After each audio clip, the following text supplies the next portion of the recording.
Olá, minha gente. Nós vamos hoje ter a nossa primeira experiência da aula à distância. Não quer dizer que nós vamos adotar esse método. Quer dizer que é um teste. Pelo menos é o que nós temos a nosso alcance nesse momento. Então nós vamos fazer o que habitualmente a gente faz no início das aulas. Nós vamos fazer uma oração a Deus e depois nós vamos começar a conversar sobre o profeta Naum. Oremos. Senhor amado, nosso Deus e nosso Pai, nós estamos aqui na Tua presença para Te louvar, para Te honrar e para Te glorificar. Estamos aqui para dizer que Te amamos e que Tu és o nosso Deus e Senhor absoluto das nossas vidas, da igreja e do universo. Estamos aqui para reconhecer o Teu senhorio, o Teu poder, a Tua graça e a Tua autoridade. Queremos receber nesta hora, ó Deus, a Tua luz, o Teu entendimento, a Tua direção, para que melhor possamos compreender a Tua palavra, compreender os Teus desígnios, compreender a Ti, para que possamos mais e melhor nos identificarmos contigo, aperfeiçoarmos a nossa fé e firmarmos a nossa caminhada na Tua presença. Tudo isto nós oramos, em nome de Jesus, e que seja feita a Tua vontade. Amém. Graças a Deus.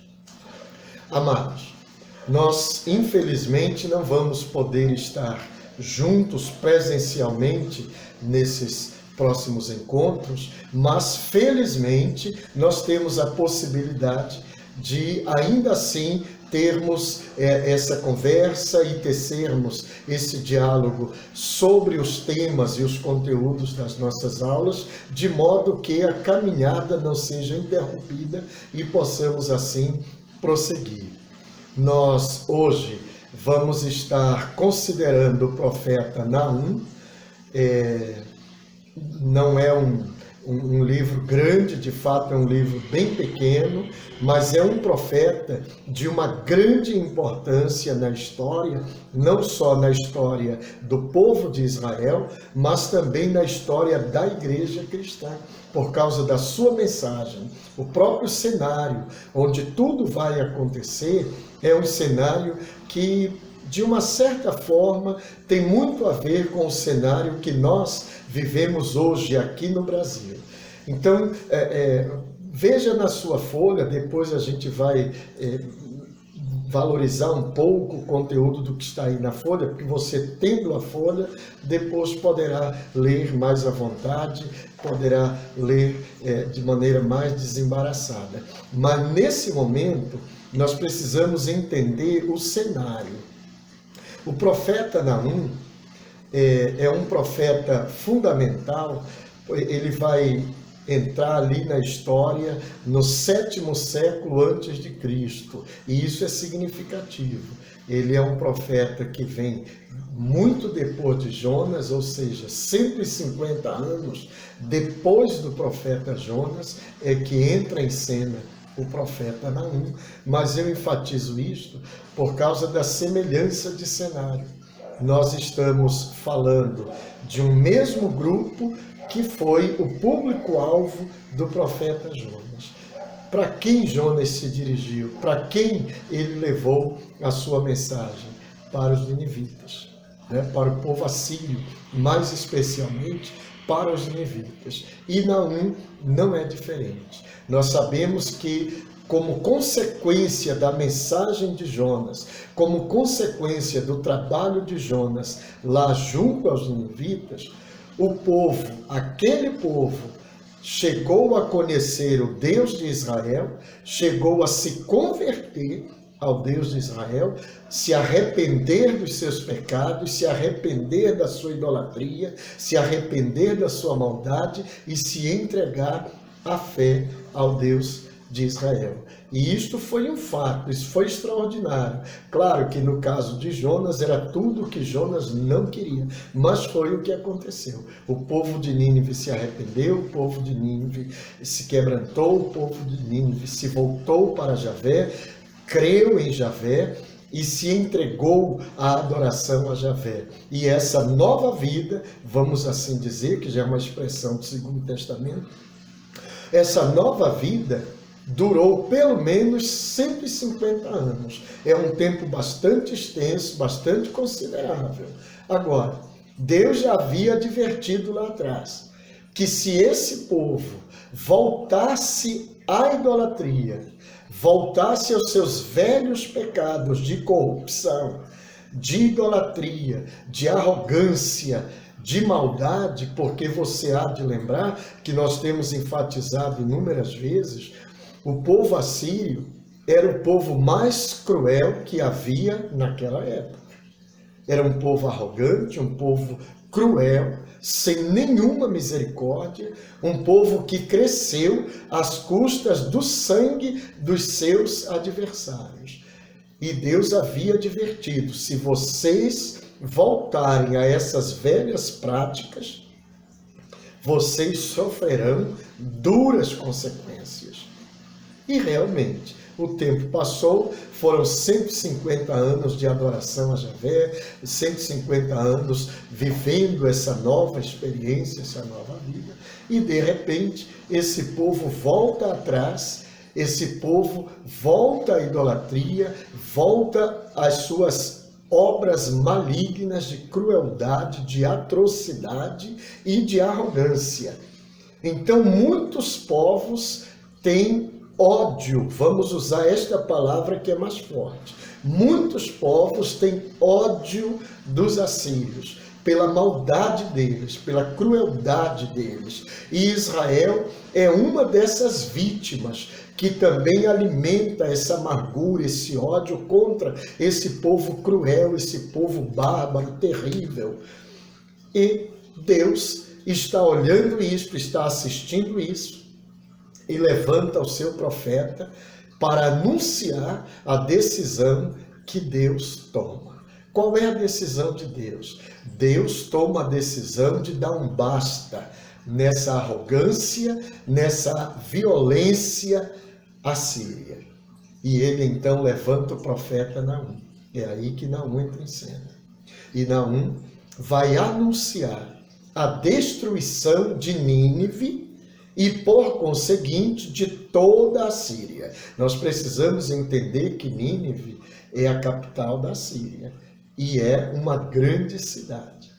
Foram necessários dias e dias de caminhada para as pessoas percorrerem Nínive de uma extremidade à outra. Então, era um grande centro, era uma grande cidade, a cidade principal do maior império da época. Mas Deus diz através de Naum que ele vai levantar uma nação que vai destruir, vai punir os assírios, destruindo primeiro e principalmente Nínive, a capital. E isso é significativo, porque nesse momento nós estamos vendo Deus levantando o ímpio para fazer justiça ao seu povo, destruindo o outro ímpio. Deus vai levantar os babilônios, que também são prejudicados pelos assírios, também são dominados pelos assírios, mas vão se insurgir, vão se levantar contra Nínive de maneira feroz e vão sitiar, vão dominar absolutamente Nínive, e aí vão conquistar toda a Assíria. Nesse momento, a ação dos babilônios contra os ninivitas, nós podemos interpretar como sendo uma ação de Deus, porque Deus levanta o profeta para dizer que isto vai acontecer. E realmente isso acontece em 612 a.C., quando o Império Babilônio cai, aliás, quando o Império Assírio cai e o Império Babilônico se levanta. Então Deus usa os babilônios para destruir os assírios. Isto é significativo. Agora veja bem, Diferentemente do que é clássico nas profecias, o profeta Naum não entrega aos ninivitas uma mensagem de arrependimento. Ele não leva aos ninivitas uma mensagem de conversão. Ele já leva uma mensagem de sentença. Porque o que está sendo considerado é que os ninivitas já receberam a mensagem de arrependimento. Eles já receberam a mensagem da compaixão e da misericórdia de Deus lá no tempo de Jonas. E os ninivitas já conheceram a palavra, já ouviram a palavra, já se converteram a Javé e agora dão as costas a Javé, renunciam essa fé, abandonam essa fé, voltam atrás na sua decisão anterior. Então, nesse momento, não é uma mensagem de arrependimento que Javé manda o Naum entregar. Mas é o contrário. É o que Deus já havia alertado lá atrás, 150 anos antes. Se vocês se desviarem do caminho, se vocês voltarem atrás às velhas práticas da idolatria, da arrogância e da maldade, então eu virei contra vocês e os punirei severamente. Então, nesse momento, nós temos a justiça de Javé tão somente sendo anunciada. Não mais uma mensagem de arrependimento, mas agora a justiça, porque o arrependimento já foi dado e já foi considerado. Mas eles acabaram de rejeitar, de renunciar e voltar atrás. Então, nesse momento, através do profeta Naum, a mensagem é de juízo, de julgamento. A justiça de Deus é que vai se fazer neste instante. Então, isso é significativo, que nós precisamos pensar assim. Por mais que nós estejamos na presença de Deus, em obediência, em fidelidade, isso não dá direitos permanentes de aprovação de Deus. Nós somos aprovados por Ele enquanto permanecemos em fidelidade a Ele. Aquele povo permaneceu fiel a Deus por 150 anos. E por 150 anos, Deus esteve com eles e os abençoou. Mas agora, eles rejeitaram Deus, voltaram atrás às velhas práticas, voltaram atrás à velha vida. Então, nesse momento, eles são merecedores do juízo de Deus. São merecedores da ira de Deus. E é isso que Deus vai levar a eles. E de que forma? Ele vai levantar os babilônios, que também são um povo estrangeiro, um povo estranho, um povo ímpio. Deus vai levantar esse povo e vai enviar esse povo contra os ninivitas, para puni-los. Então, na hora em que esse fato acontece, os babilônios estão sendo servos de Deus, enviados de Deus. Não quer dizer que Deus aprove os babilônios para a redenção, porque requer-se arrependimento e fé. O que significa tão somente é que nesse momento os babilônios estão sendo instrumentos de Deus, estão servindo a Deus, portanto, para destruir os inimigos do povo de Deus e, de uma certa forma, inimigos de toda a terra. Então, nós precisamos perceber isto desta maneira e precisamos extrair lições a partir daí, porque isto é significativo, tá? Então, eu preciso já, de antemão, perceber o seguinte: nem sempre quando Deus fala conosco, Ele fala sobre arrependimento. Porque muitas das vezes Ele já nos falou sobre isso. Muitas das vezes Ele já nos deu a oportunidade lá atrás desse arrependimento.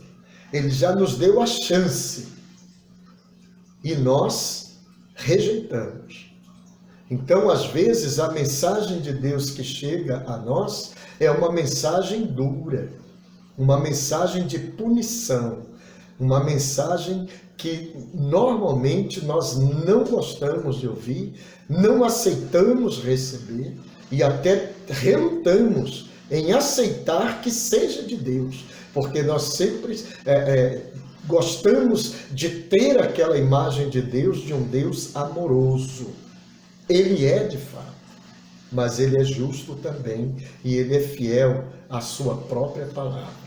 Então ele foi amoroso quando ele mandou Jonas ir pregar a palavra aos ninivitas. Ali você tem um Deus de amor, um Deus de misericórdia, um Deus de compaixão. Ele quer que aquele povo cruel conheça a verdade de Javé e se converta e seja salvo. E isso aconteceu. Então você tinha ali, sim, um Deus amoroso se manifestando. Mas aquele Deus amoroso advertiu: não saia da minha presença. Não volte atrás. Não torne a fazer aquilo que já foi reprovado e do qual você já foi tirado. Você já foi tirado de lá. Não volte para lá. Porque se isto acontecer, a minha graça não estará mais com você, e sim a minha ira, a minha punição, meu juízo. E foi isso que aconteceu. Então, nesse momento, os ninivitas são punidos duramente, são destruídos absolutamente, e o instrumento de Deus são os babilônios. Por que que isso é importante enfatizar? Porque às vezes nós temos aquela falsa ideia de que Deus só usa o crente.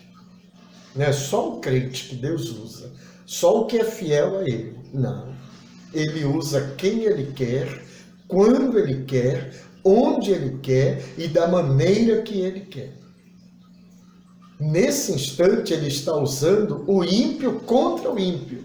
Ele está usando os babilônios para punir os ninivitas e libertar o povo de Israel, salvar o seu povo, por assim dizer. É importante nós percebermos isso, porque às vezes o Filho de Deus tende a acreditar que só quem é filho de Deus e fiel a Ele vai ser instrumento nas mãos de Deus, mas não é verdade. Deus usa qualquer um que Ele queira usar como seu instrumento para cumprir e realizar os seus desígnios, seus propósitos e a sua vontade. Então isso não é uma coisa exclusiva dos filhos de Deus e dos que são fiéis a Ele. Ele usa quem Ele quiser. Nesse momento, Ele quis usar os babilônios. Agora, por outro lado, você deve notar o seguinte: você tem os ninivitas que assustam, que amedrontam, que causam pânico, que causam terror em todo lugar. Por outro lado, você tem o povo de Deus. Você tem os israelitas, seja israelita na concepção de reino do norte, seja na concepção de reino do sul, tribo de Judá. Mas você tem aí os israelitas, de um modo geral. O povo de Deus, naquele momento, o povo de Deus exclusivo. A derrota de um é a vitória do outro. E isso é bem significativo. Claro, isso não tem nada a ver com o que está acontecendo agora na nossa política, mas serve à reflexão. Para que o bem triunfe, é necessário que o mal seja derrotado. Para que os bons se alegrem, para que os bons sejam abençoados, protegidos, é preciso que os maus sejam derrotados, destruídos, vencidos. E ali você tem o povo de Israel sofrendo a opressão que vem dos maus. dos bandidos, dos cruéis. Mas para que Israel tenha paz, segurança, seja abençoado, é preciso que os maus sejam destruídos. É quando os babilônios se levantam e destroem a Síria. Então a destruição de um é a salvação do outro. A derrota de um é a vitória do outro. É sempre assim. Então o mal foi vencido. Os bons ganharam. Os bons se alegraram, festejaram. Então o choro de um é a alegria, o regozijo do outro. Tem nada a ver com o que está acontecendo no cenário brasileiro, movimento político, mas vale a reflexão. Ali nós estamos falando de Naum, 7º século antes de Cristo. Isso já era uma realidade lá. É disso que estamos falando. Então, preste bem atenção nisso. Quando nós lemos o livro, portanto, de Naum, é um livro pequenino, mas de uma profundidade de mensagem, uma coisa extraordinária, nós precisamos perceber isso. Nós precisamos perceber que esse Deus a quem servimos e em quem cremos é um Deus de misericórdia. Isso é significativo. Mas apesar de ele ser um Deus de misericórdia, ele também é um Deus de justiça. Aqui você tem as duas faces de Deus presentes. Ele tem misericórdia do seu povo que está sofrendo nas mãos dos ninivitas. E ele faz justiça sobre os ninivitas para libertar o seu povo. Então ele é um Deus de misericórdia, mas ele é um Deus de juízo também, de justiça também. Ele é um Deus que salva, mas ele é um Deus que pune também. Nós precisamos ter isso em mente quando nós estamos lendo o livro de Naum. Nós não podemos tentar enxergar Deus, como alguns tentam mostrar, um Deus unilateral. Ele é só bondade, ele é só bondade, ele é só amor, ele é só amor, ou ele é só misericórdia, só misericórdia. Ele é tudo isso, mas ele é muito mais que isto. Ele é de justiça também. Ele é um Deus que é fiel e que honra a sua palavra. Se ele diz que vai salvar, ele salva. Se ele diz que vai punir, ele pune. E a punição de Deus nunca tem o intuito da destruição pela destruição, porque ele é um Deus de justiça. A punição de Deus sempre é pedagógica. O intuito sempre é conduzir à salvação, levar a pessoa a aprender com os seus erros, se arrepender desses erros e a mudar de postura, mudar de conduta, mudar a direção, o rumo da sua vida. Isso é bastante significativo. Então, quando nós estamos lendo o livro de Naum, nós precisamos ver isso. Na sua folha, por exemplo, você vai poder ver isto com mais detalhe. Você vai poder encontrar isso com mais minúcias. Mas nós estamos dando aquela panorâmica.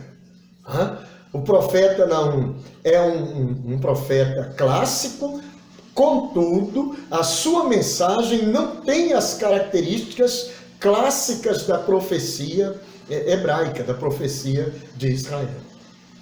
Ele anuncia o erro? Sim. Ele anuncia o juízo de Deus? Sim.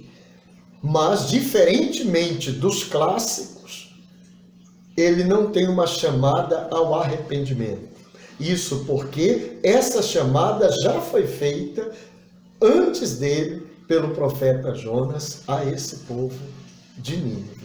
Então agora o que resta é anunciar o pecado, denunciá-lo e anunciar o iminente juízo que Deus trará sobre o povo rebelde, sobre o povo que deu as costas para Deus e voltou às suas velhas práticas como uma opção. Temos que tomar cuidado com isso. Agora, para a gente caminhar para o encerramento dessa nossa aula, que é atípica, mas que é válida. Alguns ensinos que nós podemos extrair daí. Primeira coisa, a benevolência de Deus não é para sempre, mas enquanto formos fiéis a Ele e à sua aliança. Primeira coisa. Deus é bom o tempo todo, mas a benevolência dele para conosco não é para sempre. Por quê? Porque ela está condicionada à nossa fidelidade a Ele. Enquanto eu permanecer fiel a Deus, eu usufruo da bondade de Deus, da benevolência de Deus, dos favores de Deus. Às vezes as pessoas acham que por elas serem abençoadas por Deus uma vez, essa bênção será para sempre. Não. Você precisa honrar aquele que lhe abençoou. É assim que funciona. Precisa honrar. É preciso permanecer nele. Isso é uma condição que o Senhor estabelece. É uma condição. É semelhante, vamos dar aqui um exemplo bem esdrúxulo, mas que vale. A pessoa está com o colesterol nas nuvens, lá no alto. Então ela vai ao profissional de saúde e o médico, depois de ver os exames, diz: você terá que mudar o seu hábito alimentar. Você terá que praticar atividades físicas regulares, exercícios, caminhada, pelo menos. E ele vai dizendo tudo que você tem que tirar da sua dieta e tudo que você tem que colocar na sua dieta. É uma mudança de hábito alimentar. Vai baixar essa taxa. E dependendo até do nível em que esteja essa taxa, você ainda terá que tomar um medicamento para ajudar a quebrar isso tudo e a voltar a um nível de normalidade do seu colesterol. Ótimo. Aí ele diz, daqui a tanto tempo, volte aqui para novos exames e nós vamos ver como é que está. Aí, cumprido o prazo, você volta lá, faz os exames e ele diz, está ótimo, beleza. Colesterol absolutamente sob controle, nível belíssimo, maravilhoso, está ótimo. Mas o que ele vai lhe recomendar? Continue cuidando da sua alimentação. Continue fazendo os exercícios. Porque se você não fizer isso, sua taxa de colesterol vai se descontrolar novamente, vai se elevar, e isso poderá ser fatal para você. Mas aí o sujeito é dono de si, sabe mais que o médico, e começa a fazer tudo o contrário, porque já meu colesterol já está sob controle, não preciso mais cuidar, preciso estar fazendo exercício, reeducação alimentar, não, acaba com isso, vou voltar a fazer o que eu fazia antes, que eu gostava, agora está tudo sob controle. O que vai acontecer? Volta o problema e quase sempre volta pior do que antes. Vai ser mais difícil agora controlar. Ou seja, você foi abençoado com a queda desse colesterol. Fez tudo o que o médico recomendou, fez a coisa certa, deu certo o resultado.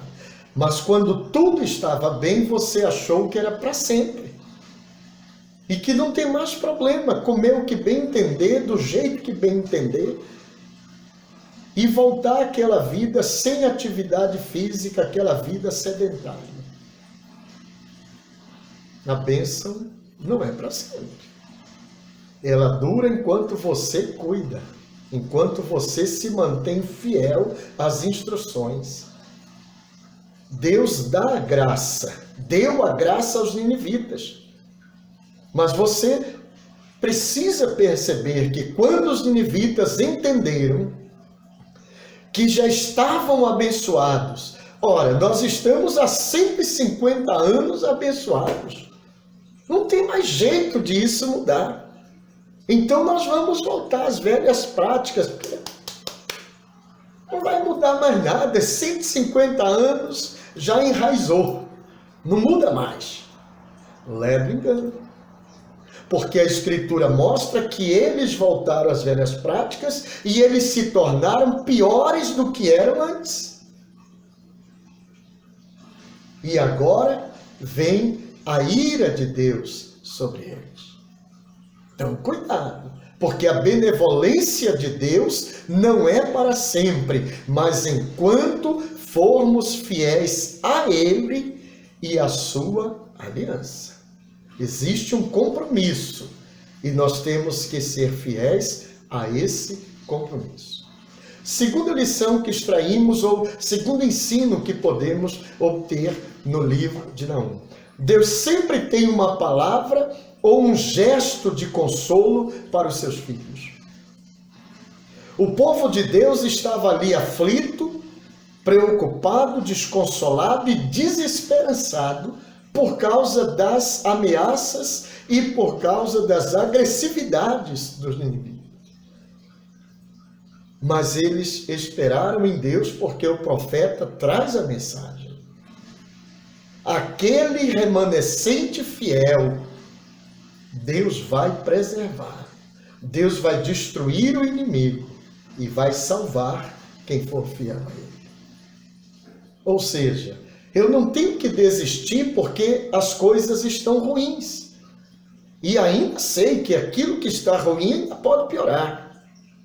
Mas eu não devo desistir, não devo abdicar da fé, não devo abrir mão da minha confiança em Deus por causa disso.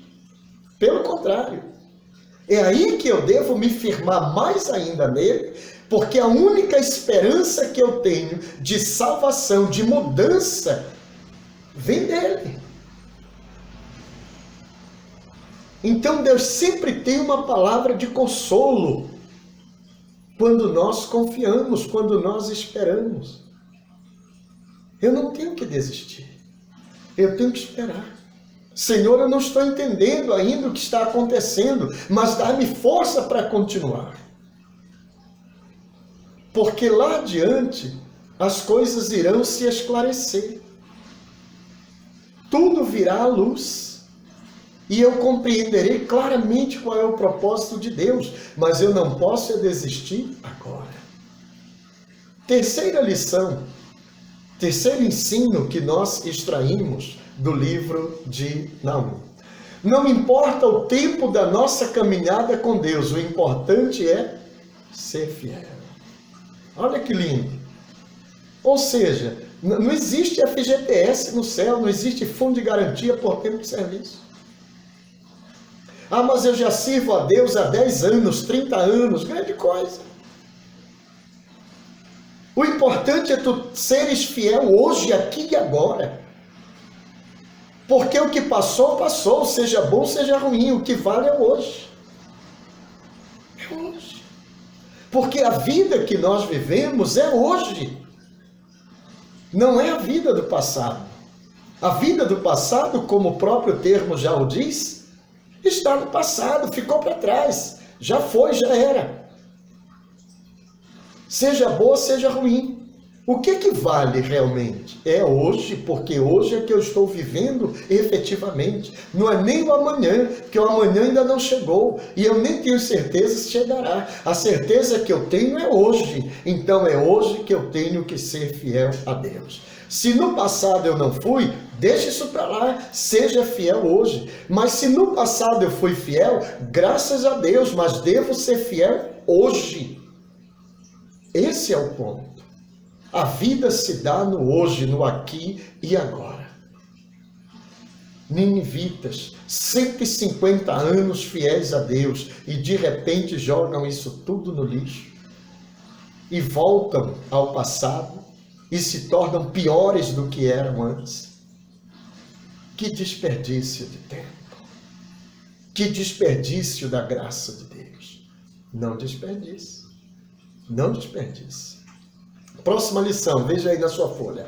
A idolatria, a violência e a arrogância não são toleradas por Deus, independentemente do tempo de vivência com Ele. Eu preciso entender que idolatria não é só eu me prostrar diante de uma imagem de escultura, não. Idolatria é tudo aquilo que no seu coração ocupa o lugar de Deus.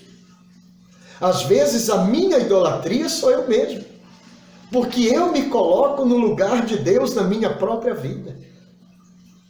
Às vezes a idolatria são os meus filhos, é o meu cônjuge, é a minha profissão, é o meu emprego, meu patrimônio, minha formação, meu conhecimento. Tudo que ocupa o lugar de Deus na nossa vida é um ídolo e, portanto, me faz idólatra. E isto Deus não tolera. O primeiro lugar é sempre de Deus. O resto vem depois. O primeiro lugar é sempre dele. A arrogância nunca fez bem para ninguém. Nunca é bem-vinda em lugar algum. Eu não posso me sentir superior ao resto do mundo, porque eu sou pecador como todo mundo. Eu cometo erros e falhas como todo mundo. A minha vida não é só de acertos. A Escritura, inclusive, diz: não há quem faça o bem e nunca erre. Então não erre acreditando que você não erra, que você é superior aos outros. Eu não posso me ver assim. Não posso me ver assim. Isso é arrogância. Achar que eu tenho mais direitos, mais privilégios porque eu sou melhor.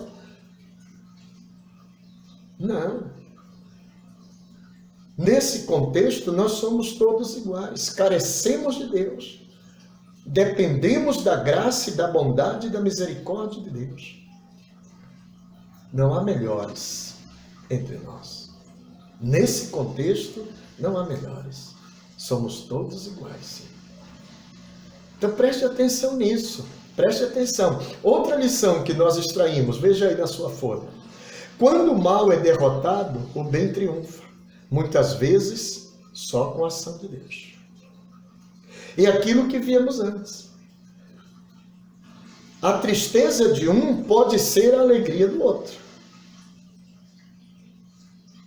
Quando o mal é vencido, é destruído, é derrotado, aqueles que eram afligidos por ele passam a ser livres, passam a se alegrar, a serem felizes. Então a derrota do mal é o triunfo do bem. Preste atenção, hein? Preste atenção nisso. A derrota do mal é o triunfo do bem e vice-versa. O triunfo do bem é a derrota do mal. E muitas das vezes esse mal, para ser derrotado, depende da intervenção de Deus. Preste atenção. Não estou me referindo ao cenário político que estamos vivendo hoje e que vamos definir no dia 30 deste mês. Mas vale a reflexão. Estamos falando de Naum. Estamos falando do 7º século antes de Cristo. Estamos falando dos ninivitas versus povo de Deus. Oprimidos de um lado, opressores do outro lado.